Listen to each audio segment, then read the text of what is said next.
बिस्मिल्लाहिर्रहमानिर्रहीम। अस्सलामु अलैकुम वरहमतुल्लाहि वबरकातुहू। अज़ीज़ तलबा, कैसे हैं आप लोग? उम्मीद है सब ठीक होंगे, खैर खैरियत से होंगे। अल्लाह पाक आपको हिफ्ज़ ईमान में रखे। जी बच्चे, जो आज हम टॉपिक सीखेंगे आज का वो फ्रिक्शन के बारे में। तो सबसे पहले फ्रिक्शन के बारे में एक चीज़ क्लियर कर लें कि फ्रिक्शन एक फ़ोर्स का नेम है, ठीक है। The force that opposes the motion of moving objects is called friction. तो आपने नोट कर लिया कि यहाँ पर आप देख सकते हैं ओपोजिस द मोशन, मुखालफत करे किसकी? मोशन की, ऑफ मूविंग ऑब्जेक्ट्स, ठीक है। तो अब नोट करें, ये एक फोर्स है that comes into action as soon as body is pushed और पुल्ड ओवर अ सरफेस, ठीक है। फॉर एग्जांपल बेटा, आप क्या करें, आप अपने हाथों को क्या करें, रबिंग स्टार्ट कर दें, ठीक है। तो आपको पता है यहाँ रबिंग के ड्यूरिंग ही क्या होगा, आपके हैंड में फ्रिक्शन प्रोड्यूस होना शुरू हो जाएगी। Rub your palm over different surfaces. आप जब किसी भी सरफेस पे, लेट्स सपोज सरफेस कौन सा है, टेबल का है, कारपेट है, पॉलिश्ड मार्बल सरफेस है या ब्रिक है, कोई भी है, तो यहाँ पर जब उसको रबिंग स्टार्ट कर देंगे इसको, ठीक है, तो क्या होगा, आपको उस रबिंग के ड्यूरिंग क्या होगा, फ्रिक्शन प्रोड्यूस होगी। अब पॉइंट यहाँ पर ये है कि यहाँ पर जो फ्रिक्शन है वो डिपेंड करता है डिफरेंट फैक्टर्स पर। मसलन nature of to surfaces in contact, ठीक है। कोई भी टू सरफेसेस हैं, उनकी नेचर क्या है। जैसे सपोज करें आपकी पाम है और आगे फिर टेबल है, कारपेट, पॉलिश मार्बल है, डिफरेंट फीलिंग्स होंगी आपको जब आप उसकी रबिंग कर रहे होंगे, ठीक है, आप अपने हथेली को रगड़ रहे होंगे। तो you will find smoothly the surface, easier it is to move your palm over the surface. जितना सरफेस स्मूथर होगा, ठीक है, रफ़ नहीं होगा बल्कि स्मूथ होगा, तो आपको उतनी आसानी से उसको आप अपनी हथेली को, पाम को मूव कर सकते हैं उस सरफेस के ऊपर। लेकिन अब दूसरा फैक्टर यहाँ पर ये भी आता है कि आप क्या करें, प्रेसिंग फोर्स बिटवीन दैम। एक तो आपको पता चल गया कि फ्रिक्शन डिपेंड करती है नेचर, ठीक है। तो उसके बाद आपने नोट कर लिया प्रेसिंग फोर्स है, ठीक है। तो दो पॉइंट को आपने यहाँ पर नोट कर लिया हुआ है कि फ्रिक्शन टू फैक्टर्स यहाँ पर हमें डिस्कस किए जा रहे हैं। एक तो नेचर है, ठीक है, ऑफ सरफेस इन कॉन्टैक्ट, और दूसरा क्या बताया जा रहा है, प्रेसिंग फोर्स के बारे में। मसलन आप उसको कितना प्रेस करते हैं अपनी पाम को। तो अगर आप क्या करें, harder you press your palm, आप उसको ज़्यादा प्रेस कर लेते हैं, ज़्यादा फोर्स लगा लेते हैं, ठीक है, तो क्या होगा, over the surface more difficult would it to be move. तो यहाँ पर हमें दो पॉइंट क्लियर हो गए कि एक तो नेचर है, ठीक है, अगर तो सरफेस आपके पास बिल्कुल स्मूथर है तो फिर भी आप इजीली मूव कर सकते हैं, ठीक है। अब यहाँ पर उसी सरफेस पर आप अगर उस पर जो है ना फोर्स ज़्यादा लगा देते हैं, प्रेसिंग जो फोर्स है, फोर्स ज़्यादा प्रेस यानी कि अपनी पाम को आप करते हैं प्रेस, तो क्या होगा, फिर डिफ़िकल्टी होगी आप अपने जो पाम को मूव करने में। क्योंकि जब आप प्रेसिंग फोर्स कर देंगे तो वहाँ पर क्या हो जाएगा, आपकी ये प्रेसिंग फोर्स की वजह से बहुत डिफ़िकल्टी होगी इसको मूव करने में आपके हैंड को, ठीक है। अब फर्दर आपके पास no surface is perfectly smooth as we know. कोई भी सरफेस परफेक्ट स्मूथ नहीं है। आप इवन के एक टेबल की जो सरफेस है जिसको जो हमें स्मूथ क्लियर नज़र आ रही होती बेटा, उसमें भी आप देख सकते हैं कोई ना कोई पॉइंट है, लेकिन वो अंडर माइक्रोस्कोप आपको क्लियर नज़र आएंगे, वो उसमें क्या स्मूथनेस नहीं है, ठीक है। तो a surface that appear smooth has pits and bumps that can be seen under microscope. तो यहाँ पर हमें बात क्लियर हो गई कि माइक्रोस्कोप के थ्रू हम उसके पिट्स एंड बम्प्स, मतलब जो उसके अंदर अप्स एंड डाउन्स हैं, वो बहुत स्मॉलर आप क्या करेंगे, माइक्रोस्कोप के अंदर चेक कर सकते हैं, ठीक है बेटा। तो क्या किया हमने, ये एग्ज़ाम्पल, ये जो बात अभी हमने की है, इसको चेक करने के लिए हमने एक वुडन ब्लॉक लिया और उसको जो पॉलिश सरफेस है, ठीक है, जिसको हम पाम को प्रेस करेंगे, उसको क्या किया, a magnified view of smooth surfaces in contact shows. अब हमने 2 ब्लॉक्स ले लिए हैं, ठीक है। तो यहाँ पर 2 ब्लॉक्स की वर्किंग जो ये है कि जो उनके बिटवीन कॉन्टैक्ट एरिया उसको हमने अंडर माइक्रोस्कोप रखा। तो आप देख सकते हैं यहाँ पर ये जो आपको पॉइंट्स नज़र आ रहे हैं ये आपके पिट्स एंड बम्प्स हैं, अप्स एंड डाउन्स, ठीक है जी। Contact points between them, the contact points between 2 surface form a sort of cold welds. अब ये जो कोल्ड वेल्ड्स ड्रॉ हो चुके हैं, जो हमारे ये कॉन्टैक्ट पॉइंट्स हैं, पिट्स एंड बम्प्स हैं, जो आप देख सकते हैं कॉन्टैक्ट्स बने हुए हैं, इन पिट्स एंड बम्प्स का नाम रखा गया कोल्ड वेल्ड्स का। तो these cold welds resist the surface from sliding over each other, ठीक है। जब ये स्लाइडिंग करेंगे तो ये इसकी यहाँ पर क्या होगा, फोर्स ऑफ फ्रिक्शन प्रोड्यूस होगी, ठीक है। अब पॉइंट ये भी है कि जितना इसको हम प्रेस करेंगे, मतलब कि लेट करें हम जो अपर ब्लॉक है उसको हम क्या करते हैं, फोर्स अप्लाई करते हैं, तो वहाँ पर क्या होगा, adding weight over the upper block increase the force of pressing the surface together and hence increases the resistance. मतलब जो फ्रिक्शन है, रेजिस्टेंस यहाँ पर फ्रिक्शन की फोर्स ऑफ फ्रिक्शन की बात कर रहे हैं हम, ठीक है।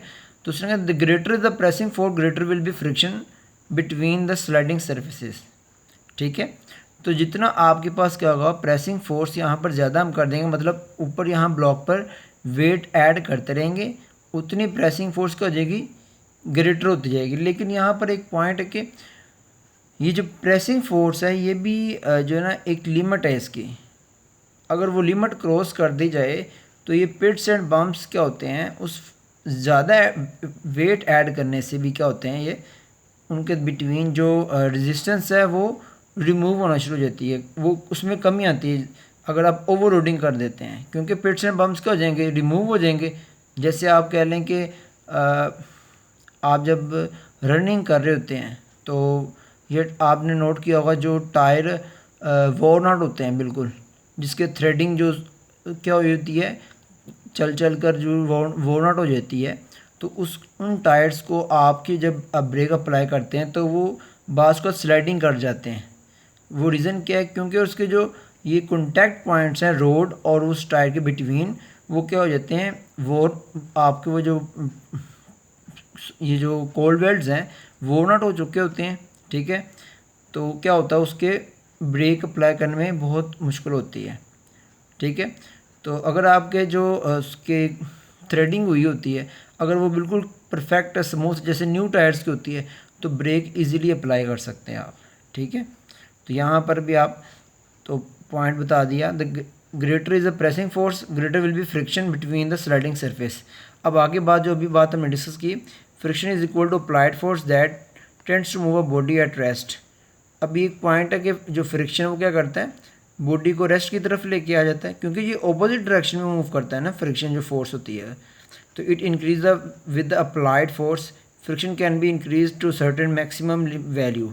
अब पॉइंट क्लियर हो गया कि फ्रिक्शन एक लिमिट तक मैक्सिमम हो सकता है, उसके बाद it does not increase beyond this.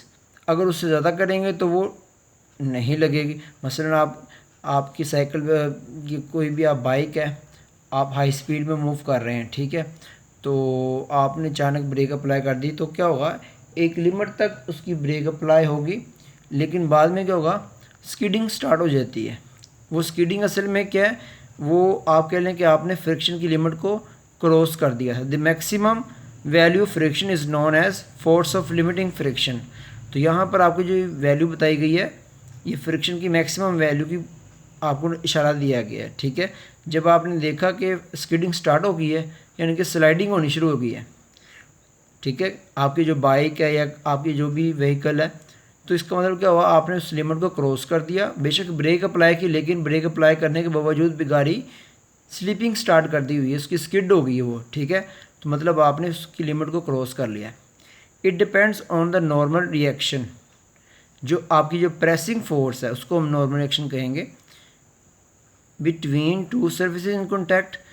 अब आगे बताया जा रहा है the ratio between the force of limiting friction and the normal reaction R is constant. This constant is called coefficient of friction and is represented by, ये आपका जो symbol है यू का, इसको म्यू पढ़ेंगे, ठीक है, और यहाँ पर उसने रेशो किसकी बताई बिटवीन, ये आपके पास force of friction and normal reaction. Force of friction जो उसके बिटवीन क्या हो रही है, प्रोड्यूस हो रही है, और नॉर्मल रिएक्शन जो आप उसके, जैसे यहाँ पर एग्जांपल दूँ तो अपर ब्लॉक में जितना आप वेट ऐड करते हैं या जब आप अपनी पाम को जितना ज़्यादा प्रेस करते हैं किसी भी सरफेस के ऊपर, ठीक है, उतना ज़्यादा उसका क्या होगा, आपको पता है कि उसमें फ्रिक्शन ज़्यादा हो सकती है, लेकिन वो भी एक लिमिट है। तो हमने इन दो चीज़ों के मबैन जो आपका रिलेशन है वो रेशो का, वो हमने शो किससे किया है, कोफिशिएंट ऑफ फ्रिक्शन से। यहाँ पर अब डिफ़ाइन कर दिया गया कि बिटवीन कोई भी आप सरफेस है उनकी जो फ्रिक्शन की रेशो क्या है, ठीक है। तो यहाँ पर आप टेबल से भी आप देख सकते हैं कि ग्लास, और अगर ग्लास जना आपके पास 0.9 और पॉइंट ये भी है कि यहाँ पर दोनों आपके पास एक किस्म के फोर्सेस हैं, ठीक है। एक फोर्स ऑफ फ्रिक्शन, ये तो फोर्स ही है ही, लेकिन जो नॉर्मल रिएक्शन है ये आपकी प्रेसिंग फोर्स है। तो यूनिट आपके दोनों के क्या हो जाएंगे, ये रेशो आपके पास सिमिलर क्वांटिटीज़ आ चुकी हैं, तो coefficient of friction has no unit. अब यहाँ पर आपने एफ एस की फोर्स ऑफ फ्रिक्शन का फॉर्मूला क्या निकाला, आप देख सकते हैं, F S equal to mu R if M be mass with the mass of block then for horizontal surface. आपके पास यहाँ पर आर की वैल्यू एज ए प्रेसिंग फोर्स है। जैसे आप देख सकते थे हम क्या कर रहे थे, इसमें वेट ऐड कर रहे थे, इसको हम प्रेसिंग फोर्स कह रहे थे, हम इंक्रीज कर रहे हैं। तो असल में वो जो वेट था वो आपका नॉर्मल रिएक्शन की शक्ल में है। तो वेट का आपको पता फॉर्मूला क्या होता है बेटा जी, W is equal to M G. तो यहाँ पर हम R को mg इक्वल शो कर सकते हैं। अब यहाँ पर R की वैल्यू हमने प्लेस कर दी, ठीक है। तो friction is needed to walk, आपको पता है कि आपके पास यहाँ पर जो अब फ्रिक्शन की बात कर रहे हैं, तो वॉक आपने जब करना है तो फ्रिक्शन ग्राउंड का होना चाहिए, रफ़ होना चाहिए। अगर स्लिपरी रोड है, रोड जो आपका स्लिपरी होगा उसमें फ्रिक्शन की कमी होगी तो आप चल नहीं सकते। आप कोई भी गाड़ी ले लें, जब तक उसके जो टायर्स हैं, ठीक है, और जो सरफेस रोड है उसके बिटवीन अगर फ्रिक्शन नहीं है तो वो गाड़ी भी चल नहीं सकती, ठीक है। It is risky to run over wet floor with shoes that have smooth soles, ठीक है। Athletes use special shoes that have extraordinary ground grip. जो एथलीट्स होते हैं आपको पता होना चाहिए कि वो उनके जो स्पेशल शूज़ वो करते हैं यूज़, वो उनके अंडर ना वो स्टड्स होते हैं। वो स्टड्स की वर्किंग क्या है, वो एक्स्ट्राऑर्डिनरी ग्रिप उसके अंदर होती है, जिसकी वजह से वो क्या करते हैं, बआसानी तेज़ी से जब रनिंग कर रहे होते हैं फास्टली, तो उन स्टड्स की वजह से क्या होता है, ग्राउंड के ऊपर उनकी जो एकदम उनको रुक जाना होता है तो उनसे वो गिरते नहीं हैं। लेकिन अगर दूसरे कोई और शूज़ हैं, ठीक है, जिनमें स्टड्स नहीं हैं, तो वो उनकी वर्किंग क्या हो जाएगी, बिल्कुल स्लो हो जाएगी, मतलब वो गिरने के चांसेस उनके ज़्यादा हैं। स्टड्स की वजह से उनकी ग्रिप ज़्यादा हो जाती है, ठीक है। Such shoes prevent them from slipping while running fast, ठीक है। तो जब आप रनिंग कर रहे होंगे तो तब भी आपको क्या होगा, वो जो स्टड्स हैं वो क्या करेंगे, उसको ग्रिप प्रोवाइड करते हैं, ठीक है बेटा। तो फ्रिक्शन के बारे में हमें काफ़ी चीज़ें सीखनी है। जो आपके पास टेबल है इसमें से आपने अपने ये पॉइंट्स याद करने हैं MCQs की शक्ल में, ठीक है। तो यहाँ से MCQs आपका आ सकता है, तो ये पॉइंट आपने याद करने टेबल में से भी, फॉर्मूला याद करना है। इसके अलावा आपके पास कुछ डेफिनेशंस हमने देखी फ्रिक्शन के बारे में, ठीक है, एग्जांपल्स पढ़ी हैं, वो आपने याद रखनी है। आज का बड़ा टॉपिक यही है। अल्लाह हाफिज़।